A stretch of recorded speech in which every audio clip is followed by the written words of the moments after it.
ಹಾನಿಯಿಂದ ಇವತ್ತು ಅರ್ಧ ಗಂಟೆಗೊಬ್ಬ ರೈತ ಆತ್ಮಹತ್ಯೆ ಮಾಡ್ಕೊಂಡ್ರು.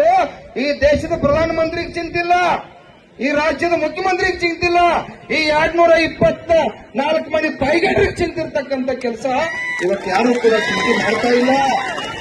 ಈ ದೇಶದಾಗ ಯಾರು ಸಾಯ್ತಾ ಇಲ್ಲ, ನಾವು ಮಾತ್ರ ರೈತರು ಸಾಯ್ತಾ ಇದೀವಿ. ನಿಮಗೆ ನೆನಪಿರ್ಲಿ, ಯಾಕೆ ನಿಮಗೆ ಏನಾಗ್ತಾ ಇತ್ತಂದ್ರ ಇವತ್ತು ನಾವೆಲ್ಲ ಒಕ್ಕಟ್ಟಾಗ್ತಕ್ಕಂಥ ಸಂದರ್ಭ ಪ್ರಾರಂಭ ಆಗೈತಿ. ನೀವೆಲ್ಲ ಅರ್ಥ ಮಾಡ್ಕೋಬೇಕು. ಇದಕ್ಕೆ ಒಂದೇ ಪರಿಹಾರ, ಯಾವ ಪಕ್ಷಕ್ಕೆ ಓಟ್ ಹಾಕ್ತಿರ್ ನಮಗೆ ಸಂಬಂಧ ಇಲ್ಲ. ಇವತ್ತು ಕಬ್ಬಿನ ಬೆಲೆ ನಿಗದಿ ಆಗ್ಬೇಕು ಅಂದ್ರೆ 1 ಲಕ್ಷ ಜನ ಸೇರ್ಲೇಬೇಕು. ಗೊಂಜಾಳಕ್ಕೆ ಮೆಕ್ಕೆಜೋಳ ಇವತ್ತು 2400 ರೂಪಾಯಿ ಇದ್ದದ್ದ 1800 ರೂಪಾಯಿ ಮಾಡ್ಯಾರ. ತಾಯಿಗಾರರು ಒಬ್ಬರು ಎಮ್ಮೆಲ್ಯೆ ಮಾತಾಡತಾರ, ಯಾಕಪ್ಪ ಓಟ್ ಹಾಕಿದ್ರು ಅವ್ರಿಗೆ ಅಧಿಕಾರ ಕೊಟ್ಟದು, ಪಗಾರ ಕೊಟ್ಟದು, ಗಾಡಿ ಕೊಟ್ಟದು, ಗನ್ಮ್ಯಾನ್ ಕೊಟ್ಟದು, ಮನಿ ಕೊಟ್ಟದು.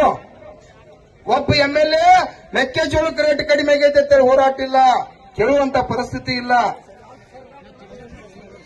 ಎಲ್ಲ ರೀತಿಯಿಂದ ಇವತ್ತ ಕಬ್ಬು ಬೆಳೆಗಾರನ ಕೊಲ್ತಕ್ಕಂತ ಕೆಲಸ ಮಾಡತ್ತಾರು.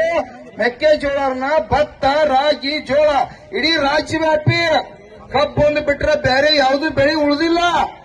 ಎಲ್ಲಾ ಬೆಳೆ ನಾಶ ಆಗೈತಿ. ರಾಜ್ಯದ ಮುಖ್ಯಮಂತ್ರಿ ನರೇಂದ್ರ ಮೋದಿಯನ್ನು ದನ ಕಾಯಕ ಹಚ್ಕೊಡುದು. ಅವ್ರನ್ನ ಅಲ್ಪ ಪರಿಹಾರ ಇವತ್ತಿನವರೆಗೆ ಕೊಟ್ಟಿಲ್ಲ. 2 ತಿಂಗಳಾತು ಇವತ್ತು